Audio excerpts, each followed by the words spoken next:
Hello, everyone. I don't know about you, but I will be sad to see the annual meeting come to an end. There's been so much great science shared these past 2 weeks. I'm Rebecca Gennard, the Associate Editor of AOCS's Inform magazine, and one of the annual meeting sessions I found interesting was the one earlier today on renewable fuels. If you follow the news on feedstocks or fuel markets, then you're aware that demand for biofuel feedstocks is increasing. Globally, consumers continue to strive for lower emissions using alternative fuels. And this is sparking a response from the industry to increase their supply of renewable diesel, or HVO. Earlier in the week, we talked to Anderson Catoni to learn about the biological solutions Novozymes has to offer the vegetable oil refining. And today we asked Matt Thompson, Business Development Manager for Novozymes, to talk about how these solutions can be applied to renewable diesel. Hi, Matt. Hey, Rebecca, how you doing? I'm great, thanks. So how is Novozymes supporting this growing area? Yeah, first, just want to thank you for the opportunity to share what we're working on. We're pretty excited about engaging in this emerging industry. When Novozymes tends to get engaged in an industry, it's pretty exciting because we usually add sustainability and economic sustainability as well. So it's really exciting to be a part of this. So basically, we've organized a team around renewable diesel with the focus of improving the process and also contributing to the economics of this. I'm super excited of a number of different concepts we're working on.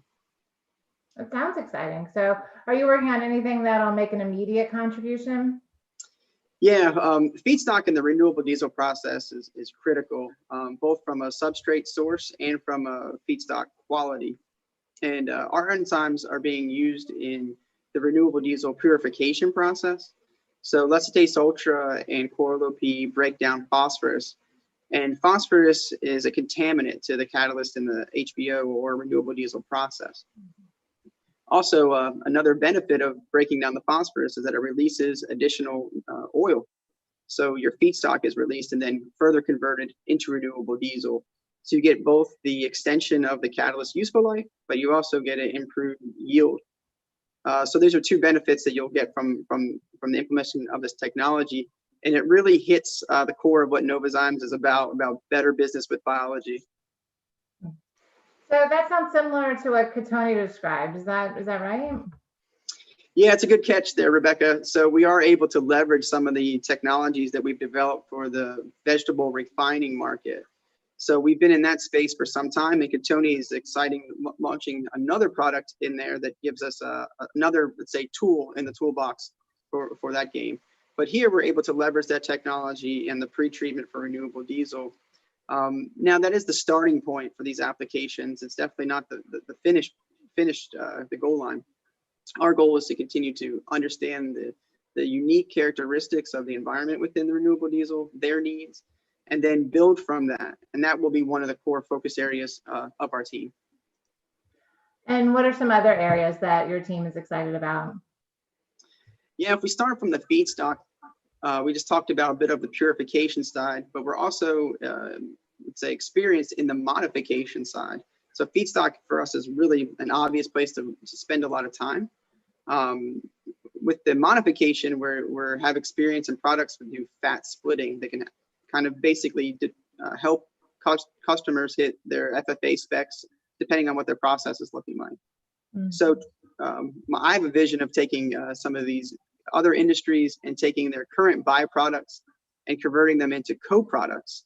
So those co-products would then serve as feedstocks that go into the renewable diesel process, basically leveraging the value from both industries, raising all boats there. So what's exciting about that is that the levers are kind of already in place, especially with CARB and the LCFS, and we're expecting to see more states enact similar type of regulations.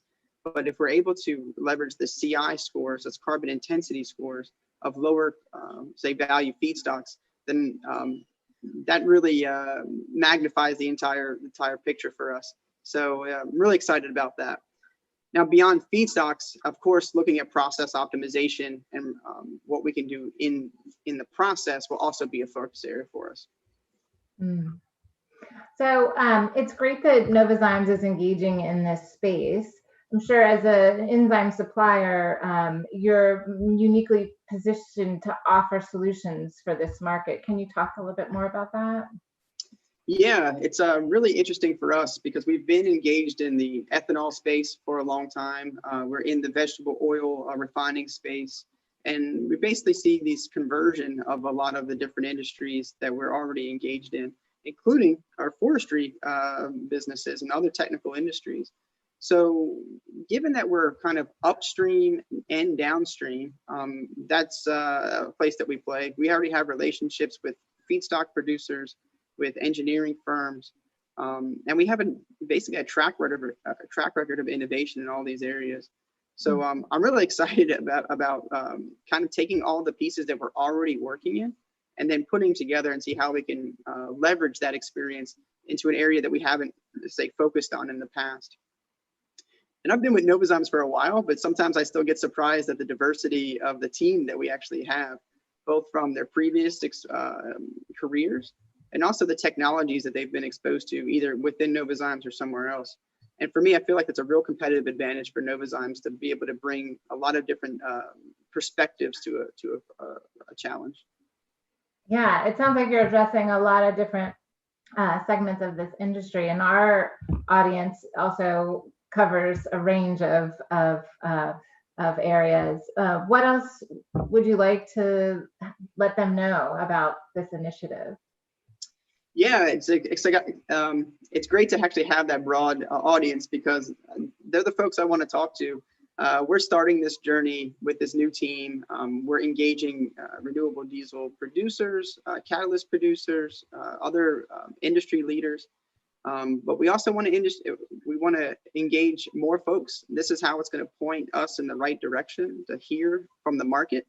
What is it that they're challenged with? How can they help steer a little bit of the prioritization of the products that we're working on? We have some perspectives. We want to hear from other folks. So I actually encourage the audience to reach out to me at my email, mhwt@novozymes.com, and then see how we can collaborate or help. At least you can funnel some ideas our way and see how we can work together. Great. This has been really interesting. I've learned a lot. So I just want to thank you. And I also encourage everyone to reach out to Matt at Novozymes. That'll give me an opportunity to write stories about all the new innovations that you guys will adapt with the solutions particularly for feedstock and fuel markets. I'm looking forward to giving you all those articles. Yeah, that would be great. It's obvious that you're adhering to your slogan of better business with biology. Well, I will let you go and enjoy the rest of the annual meeting. Thank you so much, Rebecca. Thanks for having me. All right, take care. See ya.